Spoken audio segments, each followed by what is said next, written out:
A hot debate over the ownership of a spicy Asian condiment has sent social media in a frenzy over food, culture, heritage, and business. We're talking about the trademark battle David Chang has been spearheading to protect his brand. He's the celebrity chef and founder of the Momofuku restaurant group. And the backlash against what many call a bullying tactic has been swift. Stephanie Tsai picks up the topic in a conversation recorded earlier. Whatever you call it, chili crisp, chili crunch, this stuff has been a staple in a lot of Asian kitchens for generations, including my own. David Chang's Momofuku Chili Crunch is a relatively new player, introduced in store shelves just a few years ago. However, his company acquired the trademark for the name Chili Crunch. That means other brands that use Chili Crunch can be found liable for trademark violations. And in fact, some makers of Chili Crisp have received cease and desist letters. For more on this sizzling topic, I'm joined by James Park, who's written a whole cookbook featuring Chili Crisp. James, welcome to the NewsHour. I apologize in advance for all the puns that will inevitably come out in this conversation. Describe the reaction you've been hearing to Momofuku's legal moves here. Is it fair to say there's an uproar? Absolutely. This has been quite a hot topic in the past few days, and the backlash since the news broke has been quite intense, and the community has been a little bit disappointed and also hurt by this action because Momofuku has been a pioneer and a leader of this Asian food and product in the ever-growing chili crisp category and market. And because he's going after smaller makers that are often operated by just one or a few people, they're calling him even a trademark bully because they're targeting smaller people who don't have a capital or team to fight against this action. And what impacts are the makers of Chili Crisp really worried about? Are they worried Momofuku Chili Crunch will gain too much market share? Are they worried they'll actually be put out of business if they have to change their names or fight a legal fight? Yeah, I think it's a little bit of both. I think they're worried about one particular brand might dominate the market because they have all the money and lawyer team to fight against. But also, I think the small makers are feeling a little bit discouraged and intimidated to go against a big company because they don't know they will be the next target or they don't know their business will be out of the action. And also, they are worried about not having the creative freedom to describe a product that they're really excited, and naming a product can be crucial for the marketing and the introduction to the category. Okay, for people who don't use Chili Crisp, and you're the expert, what's a Western equivalent that can illustrate what a pantry staple this is in Asian kitchens? Yeah, it's such an important pantry staple, especially in my kitchen and many Asian Americans. Think of it more as a hot sauce and sriracha. It's really, really versatile.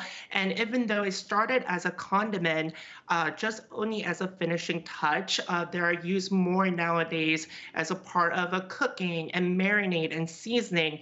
And in my cookbook, there are so many recipes that are really changing the ideas of chili crisp can be so much more than just a finishing condiment. And it's an easy way to add spice, flavors, and also textures that's different from hot sauces. It's really, really unique and very important in many Asian culture and flavors.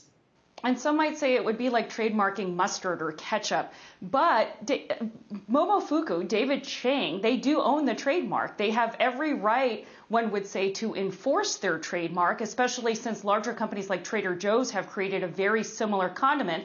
Why isn't David Chang given any allowance here by his critics? Yeah, I think it would have been a very different story if they went for a much larger businesses.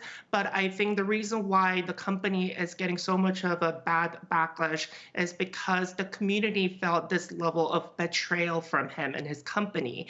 They were creating a path for other Asian entrepreneurs to create a product that's getting more popular, and just seeing someone that has already created a path targeting their own community rather than cultivating and try to uplifting this market is feeling more of a negative and betrayal feeling. Now, I did some research, and Chang's company did purchase the trademark rights from a Denver-based company called Chili Colonial, which already owned the name Chili Crunch. Some might say at least now an Asian chef owns it. Do you have any thoughts on that? Yeah, so I mean, Chili Crunch is also that brand is also started as a Mexican chili crisp, which we call salsa macha. And as you can see, it's not only just an Asian product; it also exists in Mexican cuisine, and it is it's another evidence that shows how universal this condiment is, and it should never be really capitalized or dominated by one brand. What does this food fight and the ability to trademark a phrase as general and multicultural, you say, as Chili Crunch portend for other corporate branding battles? Yeah, if a general descriptive term like this gets approved, it opens this dangerous Pandora box of brands and people try to claim their like other cultural products. Jing Gao, who is the CEO of Fly by Jing, recently withdrew their application to trademark their term Sichuan Chili Crisp because there has been enough awareness and cultural movement that are about creating that product, and it doesn't have to work as a way to protect the term. And I know that based on this, other terms like Italian chili crisp is also pending for trademark. And if this action gets approved, who knows whether there'll be other 5-4 Korean chili crisp or Filipino chili crisp. And something that should be used to celebrate the culture is just turning into a battle of who can acquire a term that's going to make more money. And it's just not a way to celebrate this original marginalized community product that people are creating for passion and their love. James Park, author of the cookbook Chili Crisp. Thank you so much for joining us. Thank you for having me.